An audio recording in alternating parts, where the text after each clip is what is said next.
Nu ko, dublis numur 2. Rekur precīzi rakstīts. Maksājuma centrs CSDD varētu būt mazākiem burtiem, maksājuma centrs lielākiem.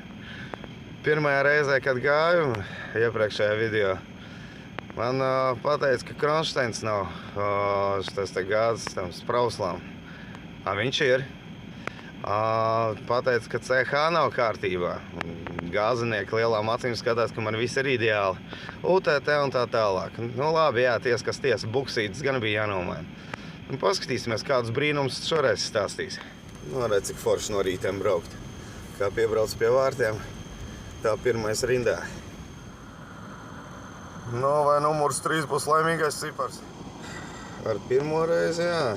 Laimes spēle neizdevās, tehnisko neizgāja. Paskatīsimies, kā tagad būs. Ar tehniskajiem parametriem tu maz kas saistīts CSDD ir. Reālākā laimes spēle. Nu, trešie vārti, it kā 3, tāds laimīgs cipars izklausās. Kas to lai zina? Nu, rekā.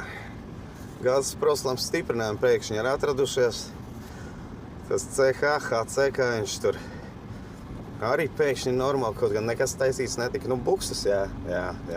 Bremses tur tika pielabotas. Bet puse vienkārši no visiem divniekiem pēkšņi izgaisa. Skaisti. Nu, labi, uz galda ir tehniskā. Nu, un kam vēl šitādi pigori ir, ka pēkšņi tehniskās lietas pašas no sevīm salabojās? Tev arī šitāda mākslīgā intelekta mašīna ir, kur pats sev salabo, kur tehniskās kļūmes pašas novēršās. Kādi forši gadījumi ir tev bijuši, ko? Arī mīli CSDD?